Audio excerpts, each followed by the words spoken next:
Hello, my Grossen Gits, and welcome back to Happy Crumpin' Wargaming. We have a treat today.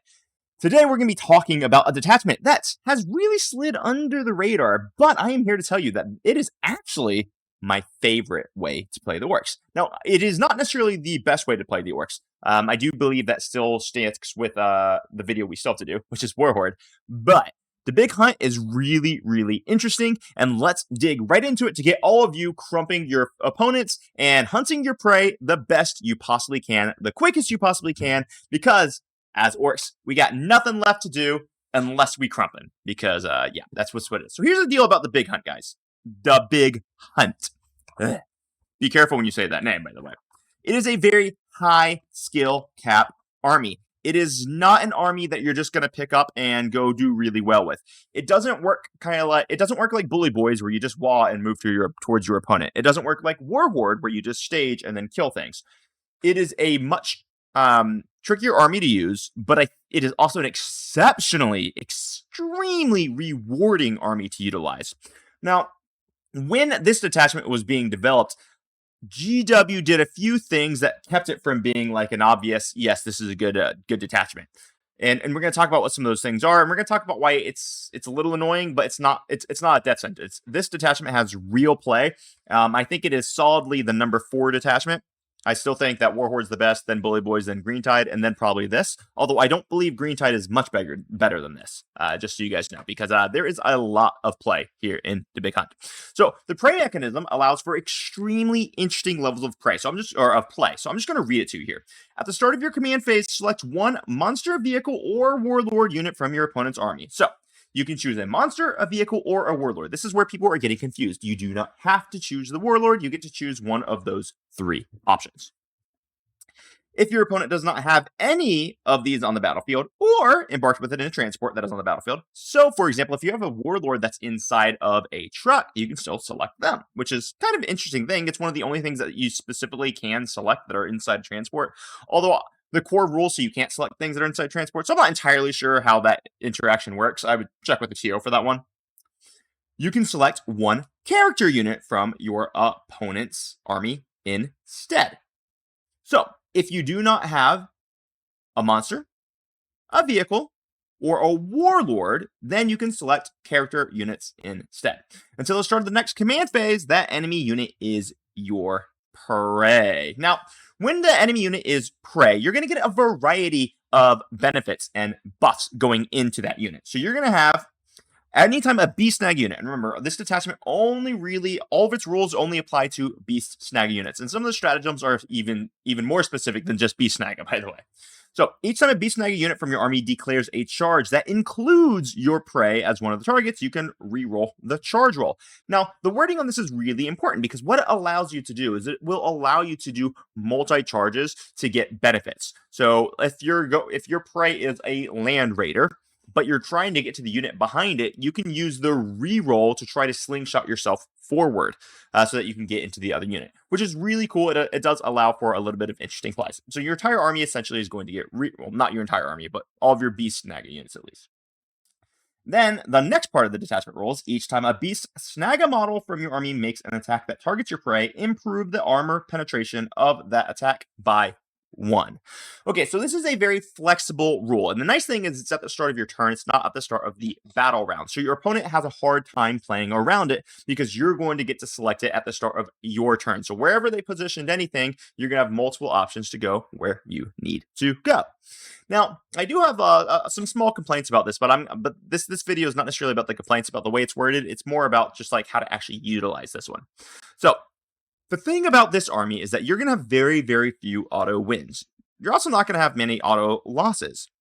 It is a challenging army to pilot, but there's an immense amount of skill expression. So, for example, this is the army where you can win because you outskill your opponent, because it allows you to do that. So let's break it down a little bit more. What has the keywords to benefit in this attachment? Well, you've got anything with the Beast Snagga keyword. This is going to be Beast Snaggas, Squighog Riders, the Beast Boss on Squigosaur, mods, and the Kill/the Hunter rig.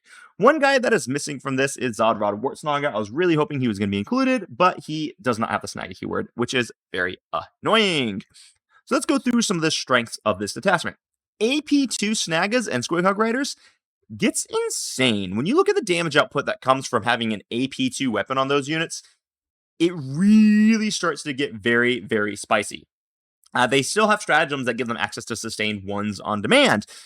So essentially, you get Warhorde level output anywhere you need it, right? Because you can just always target. This is the position where I really need to punch hard. So you have the ability to punch up into basically any scenario.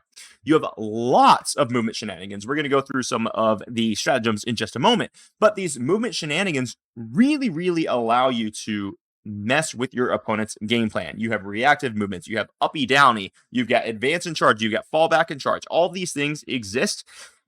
The trick is going to be utilizing your prey to maximize your output. And sometimes when you're playing the game, what you'll notice is that the unit that you really want to declare as your prey is not the unit you should declare as your prey necessarily. All right. This army also has a very high level of mortal wound output, which is pretty interesting. If I remember the way that I was playing Orcs in 9th edition, I was spamming mortal wounds. I was pumping out 20 to 30 mortal wounds around back in 9th edition. So doing that here in well, you're not going to get 20 or 30, but you're still going to get a fairly high amount of mortal wounds coming from this army. And then you get to kill one thing that needs killing very efficiently, because the prey is a very powerful thing. So let's talk about some of the enhancements that we have available to us in this detachment. We have the Glory Hog. This goes on a Beast Boss on Squigosaur only. Your unit gains Scout 9. This is sick. This is bread and butter. This is like the beginning of all the movement shenanigans we have in this army, in this detachment. And you are going to be taking this. Then we have Scrag Every Stash. This is going to be a Beast Snagga model, so it can be Pain Boss, Beast Boss, and Squigosaur. Model gains the sticky objectives. Now, this doesn't apply to the unit. It is the model that will get the sticky objectives. This is cool. There's always value in having sticky objectives, but in my opinion, you're probably just going to take a unit of boys anyway, even though boys don't benefit from your detachment rule. They're just so good for giving sticky and being OC20 with the attacks that they have. So I think you're probably not really going to be using this enhancement very much. But if you want to do this and you don't want to have to take that unit of boys or so, maybe there's a reason to take it. And then we have Proper Killy, which is an amazing enhancement. Add 1 to the damage characteristic of the weapons equipped by the bearer. So the obvious choice for this is going to be the Beast Boss. However, the Beast Boss on Squigosaur could benefit immensely from this as well. So there are there's a little bit of a choice, like which way do you want to go with it. But we'll talk about the units that we're going to put these enhancements on in just a little bit. Then we finally have Surly as a Squigoth. This only goes on Beast Boss on Squigosaurs. When he's leading the unit, you gain -1 to wound if strength is higher than the toughness. Effectively, this gives access to the old transhuman on our Squig Hog Riders. Interestingly enough, this sounds really, really good, but I have found in my testing that it's not nearly as good as you might think. Doesn't mean it's bad, but it's not as good as you might think. So it's something to think about. Anyway, let's go on to some of these strats. We're going to build through these strats. Now, this is where I'm going to make a small commentary on GW's writing. So this is classic GW trying to make a detachment that is good and fluffy, which, by the way, they succeeded. It's fluffy and it's good. But then what happens is, by making it fluffy and good, they also hamstrung the army by including keyword requirements that make very, very specific uses of the stratagems that can't be used like other armies get. So, for example, we have one stratagem called Dat One's Even Bigger. Charge phase. The unit can charge even if it advanced or fell back, so long as one target is the prey. This is cool, right? It's a strong ability. But when we look at other stratagems in other codexes, they don't have restrictions. They just say this unit is eligible to advance and charge or fall back and charge for 1 CP. That's in Custodes. That's it. Well, I mean, Custodes is only fall back and charge. So I guess there's a little bit of a discussion there. But it's a little like CSM has access to this. It just seems a little interesting to me that they keyword lock it here, but not in other places. And I wish GW would just make up their mind if they want to keyword lock their stratagems, or if they want to not keyword or restrict their stratagems in any way. So there's not really consistency there, which is a little frustrating, but that doesn't take away from the fact that this detachment is still darn good. So drag it down, fight phase, sustain hits 1. On this, it goes on any Beast Snagga unit. Critical units or you get criticals on 5s if the target is prey. So if you're going into a prey unit, essentially you can guarantee that you kill it because critical hits on 5s with sustain 1 is disgusting, especially when you stack this on, so say, a unit of Beast Snagga boys led by a Beast boss, perhaps. That gets disgusting. Very, very, very powerful. Then we have Unstoppable Momentum. This is only for mounted Beast Snagga units, which there's only one mounted unit, or I mean, I guess technically 2 if you think about the character.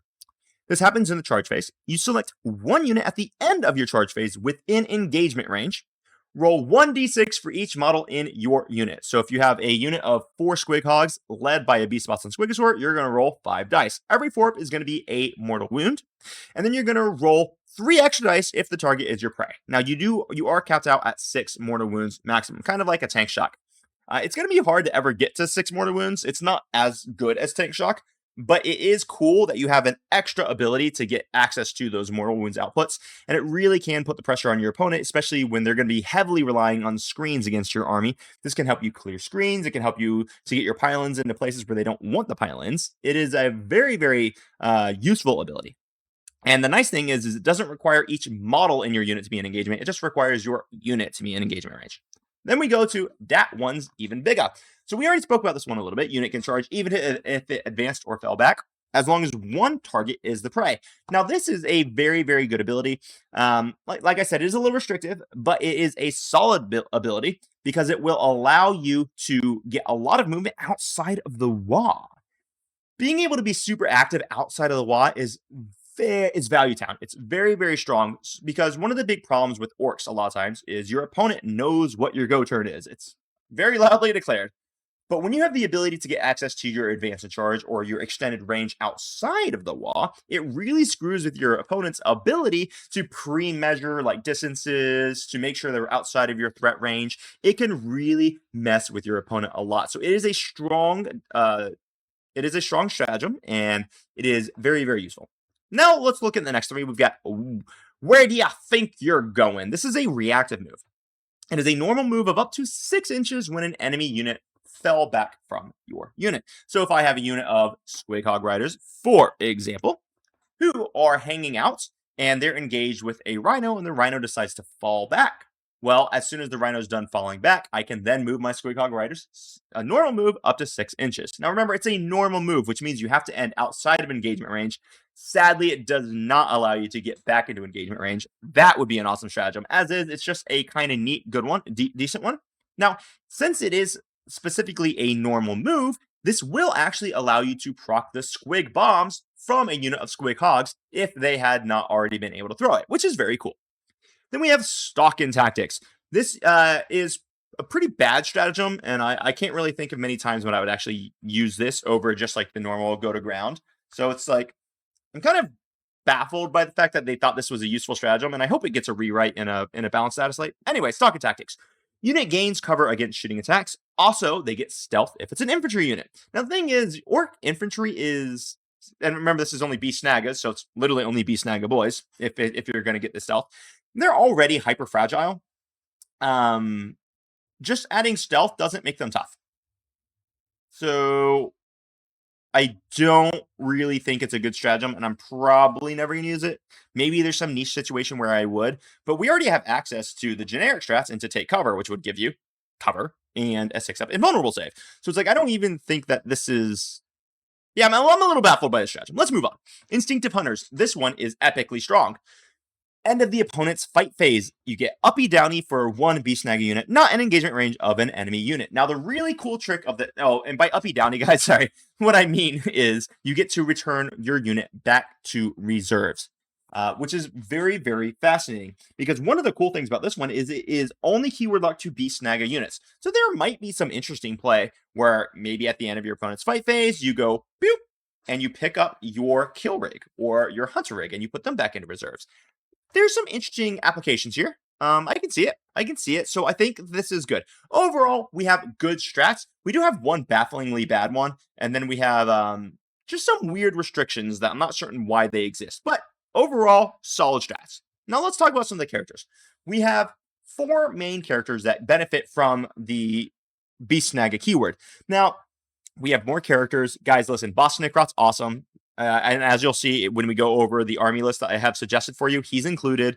Gazgul's still awesome. You could potentially run him. I'm not going to go through every character in Orcs. I'm going to go through the characters that directly benefit from this detachment. So we have the Beast Boss on foot. He's a total rock star, and I'm going to do a deep dive on him in just a moment. We've got the Beast Boss on Squigzor, Mazrog, and the Pain Boss. These are the 4 characters that are really going to be rocking our world as we're talking about the big hunt. Let's do the Beast Boss first. This guy. Oh my, did he get a huge glow up. This man dropped from his 100 points down to 80 points. That was a 20% drop with the Codex release. This is awesome. It means we can go back to triple Beast Boss builds. I love this build. It's very, very strong. It's very, very fast. These guys can start in a truck. They can get a 3-inch disembark. You can give them advance and charge turn 1 to get to the prey. And they will absolutely slap. Basically, you're always going to run them with a unit of 10 Beast Snagga boys. I can't really think of a scenario where I would ever want him running with a unit of 20, but a unit of 10, and they're almost just a delivery mechanism for him when you're going to monsters and vehicles, because he has that sweet anti-monster vehicle 4-up keyword. Not to mention his ability, when he charges, he gets devastating wounds. So that's spicy, because he'll have 6 attacks, 7 attacks in the wall. You're going to be hitting on 2s when he's leading the unit. You get to reroll hit rolls against monsters and vehicles, and then suddenly you get anti-monster vehicle dev 4-up, which means he's going to be popping a rhino by himself. Now, he gets very gross when you include the enhancements for Proper Killy. Proper Killy is going to give him +1 damage. So instead of being damage 2, he goes to damage 3 with the devastating wounds keyword. This gets gross.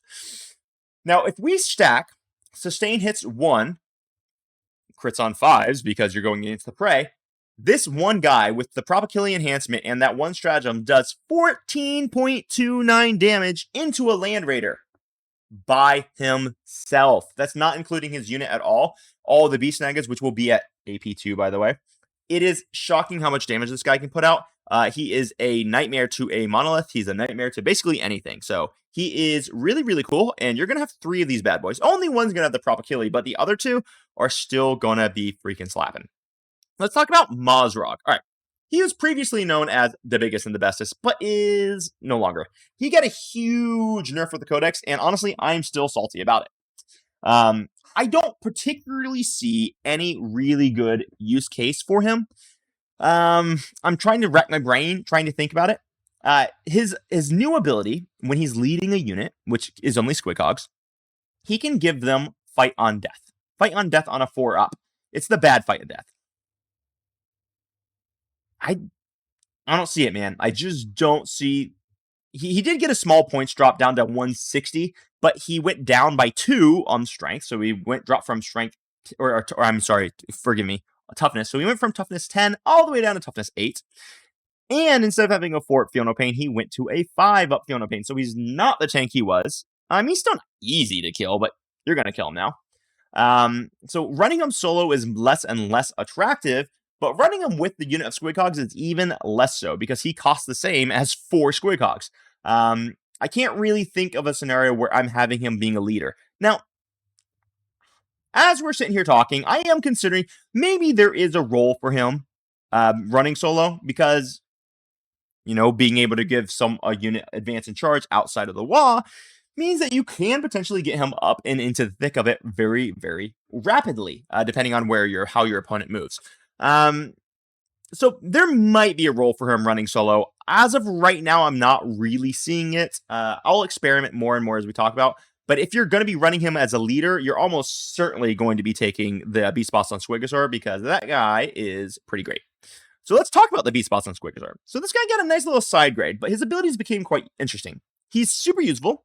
He's just really different from what he previously was. Previously, he was giving reroll charge rolls to Beast Snaggas, and he had a heroic intervention for 1 CP.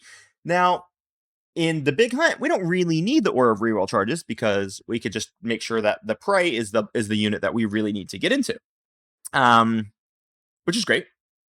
But he got a new ability, which is a free heroic intervention, which is awesome. Even if it's already been used by someone else, which is fan-freaking-tastic. And he now gives +1 to charge for his unit.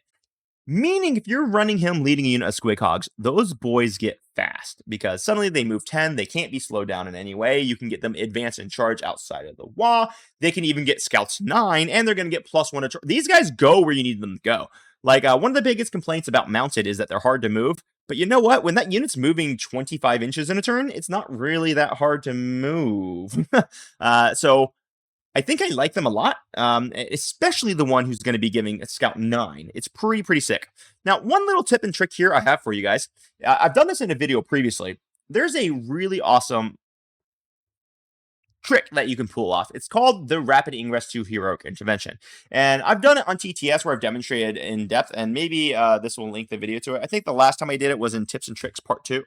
Sickest Tips and Tricks Part 2. Yeah, I think that's the name of the video. Anyway, you just scroll back. It was a few weeks ago. But basically, one thing that you can do is you can rapid ingress this guy's unit, and you rapid ingress them 9 inches away from an enemy unit, but make sure that they're pretty close to one of your units that is about to get charged by the enemy. That way, when the enemy does charge in, they will have to end within 6 inches of the Beast Snaggas led by the Beast Boss and Squigsaur's unit, so you get to Heroic Intervene for free at +1 to charge, which can then proc your stratagems, and you can do great work with it. So, he's extremely valuable. I like him a lot. He went down to 130, which is probably still a little expensive, but I think he is definitely usable, and I'm going to be running him in my list, and I encourage you to do the same. Now, let's talk about someone who he's just not, it's just sad, right? So, the Pain Boss, this guy just doesn't really do it for me, and I can't figure out how to make him do it for me. He can lead only Beast Snagga boys, right? But you can't have him leading Beast Snagga boys if you're also being led by a Beast Boss. And you're 100% running the Beast Bosses because Beast Bosses are awesome. What this guy does is he gives you a 5-up Fiona Pain. And the 5-up Fiona Pain is like great, but a unit of Beast Snagga boys' job is to kill. Their job is not to survive. And giving them a 5-up Fiona Pain doesn't make them survive because they're still only T5 5-up armor save. And they already have a 6-up naturally, so going to a 5-up, it's like, what does that make them survive that they all wouldn't already survive? Basically nothing. So his buff is more or less useless. Useless is wrong, but it's just not good enough. It does make them lose out on a lot of output since now they're not getting the +1 to hit from the Beast Boss. I just hate him. I don't hate him. I love the model and everything. I just can't see a world where I run him. Unless I am running him, unless GW makes some update that would allow him to attach to the same unit as the Beast Boss, then I can probably see it. Then he has the once per game ability to also like resurrect D3 models, which is cute and it's cool. I just don't see it. Now he does have one final ability, which is going to allow him to heal a Beast Snagga character by 3 wounds if he's within 3 inches of them. So there was a small build that was lasting during the index times where you would run a solo one of these next to Mazrog so that whenever they would deal damage to Maz would just heal up. But now that Maz is nowhere near as tanky as he used to be, that's also gone. So I just don't see the point of the Pain Boss. I know some people would say, oh, but you can run him with 20 Beast Snaggas. But that's an extremely expensive unit that's still not tanky. So it's like, I think it's bad. If you want to run like the big boy blob with the 5-up Fiona Pain, you're going to take just normal boys led by the Pain Boy because it's cheaper and better. Squig Hog Riders. Okay. All right. There's a lot to say about the Squig Hog Riders here. These guys have largely fallen out of favor of competitive play. For good reason. They are expensive. They went up in points and they did not get a commensurate drop when they got with the Codex release. There is no longer a knob on Smasher Squig. He has now just been wrapped up as part of the unit. He's no longer a solo character. So we have lost the +1 to hit that he used to give the unit, which seriously impacts the output of the unit. Now, in the big hunts, these boys get lots of mortal wound output because they have access to the unstoppable momentum strat, which we've already spoken about. And if you're running an 8-man, you get 2 Squig Bombs. If you're running a 4-man, you get 1 Squig Bomb. And remember, those Squig Bombs can be procced by your Instinctive Hunters, because that's the one that allows you to get your reactive move when someone falls back from you. And that is a normal move, meaning you can throw your Squig Bombs after it. These guys, in the big hunt specifically, get a nice little glow up. Getting them to AP2 is absolutely beautiful and dramatically improves their damage output. all the movement shenanigans, giving them the advance and charge, giving them the fallback and charge, which can double proc their lance, remember, because they get lance when they charge. It really, really does help with their output quite a bit. I like it a lot, and I definitely will be running a unit in the Big Hunt. It's kind of tough to decide how many units you want to run. Initial testing, 1 unit is great, 2 is solid, 3 is just far too many. I can't run 3. They're not good enough anymore. They're too expensive, but running 1, especially with the scout enhancement, is critically good. And then running the second squad can also be quite good. As far as I can tell, 3 just becomes a little bit too much. Now, here's a little trick for you guys. If you're running the scout unit and your enemy somehow blocks your scouts, and then they just kind of move up and you don't really get to make good use of your scouts, remember, you can always uppy downy them, spend 1 CP to bring them back into reserves so that you can later come on in and do good things with them.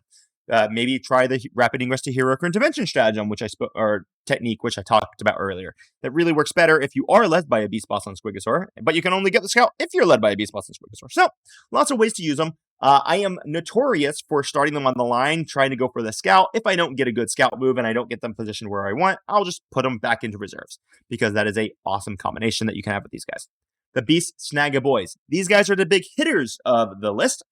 Mass Strength 5 makes them a terror versus enemy infantry, and Sustain Hits 1 on demand gets to make them super, super, super, super scary. They also get to, they also give the unit reroll hit rolls against monsters and vehicles, which is why you're always going to have these dudes taxiing a beast boss, because holy crap does that unit strike fear into the hearts of monsters and vehicles when they're led by that beast boss. The access to advance charge is fantastic for mobility. So you can start these guys inside a truck, for example, get a 3-inch disembark, they move 6, and they also advance. So you can hypothetically, get them that sweet,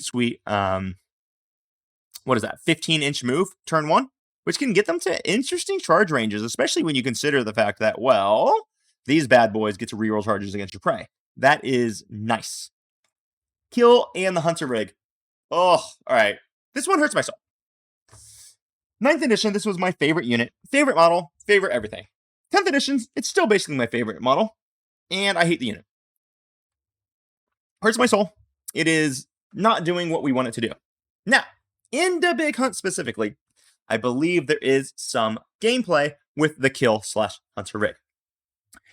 Getting the extra AP makes a really big difference, especially with all the extra attacks he has. So suddenly your damage 3 attacks are going to be at AP 2. Your damage 1 attacks are going to be at AP 2. Your damage 2 attacks are going to be at AP 2. That is a big, big difference. But sadly, I think it's only taking it from an awful unit to being like an okay unit. It's going to need a few things for me to really be excited about it. One of those things being assault on its war tower. The fact that it doesn't have assault on its war tower is so anti-synergetic that it's just really sad. But in the Big Hunt, getting an AP4 auto-hitting las cannon is nice. So it honestly is quite close to being usable.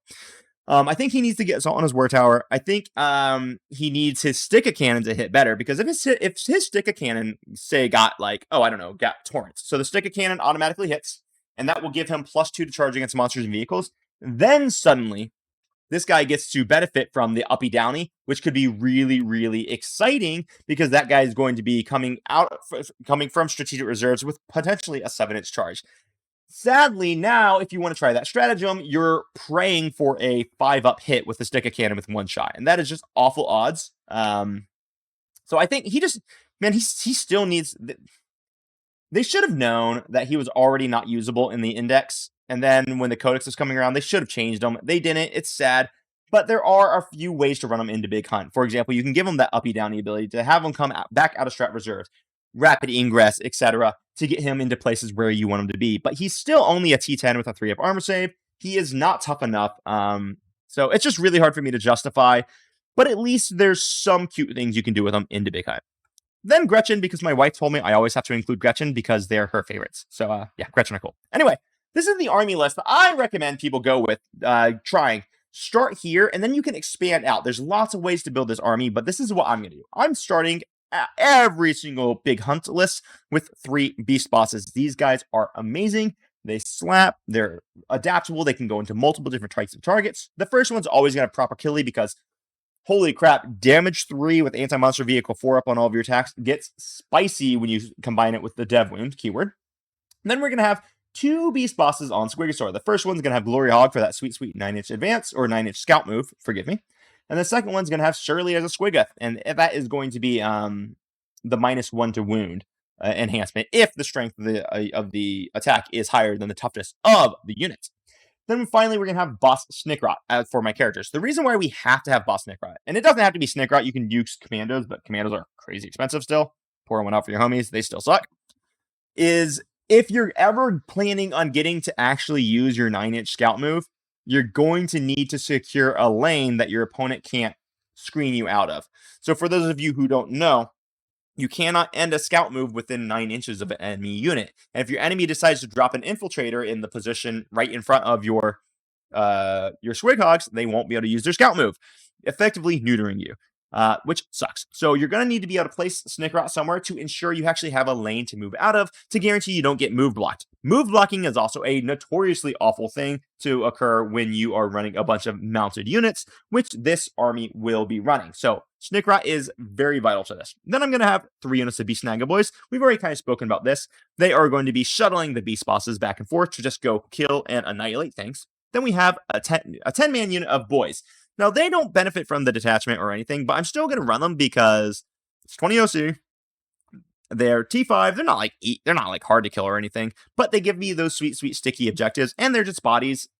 It's a solid unit for 85 points. I think 1 unit of boys in pretty much every single detachment is valuable, so I'm going to run that 10-man of boys, 2 units of Gretchen, 5 units of Storm Boys. My Storm Boys are going to be doing all of my actions and scoring all of my points. Then I have an 8-man unit of Squighogs and a 4-man unit of Squighogs. Depending on the matchup I'm going against, the 8-man will be led by one or another war boss. Sometimes the 8-man will be led by the guy who has the -1 to wound. Sometimes it'll be led by the scout guy. Both units will likely typically be starting on the board, but occasionally I might start one in Strat Reserve as well, just because I really like the ability I can always pick one back up into Strat Reserve, so it does make it fairly easy to deploy them. If my opponent has the ability to really screen out my scout movers, I'm probably running the 4-man for scouts, and the 8-man will be the -1 to wound one. Vice versa, if they don't have the ability to deny my scout moves, I'm probably going to be running the 8-man with the scout guy and the 4-man with the -1 to wound guy. And then lastly, 3 trucks.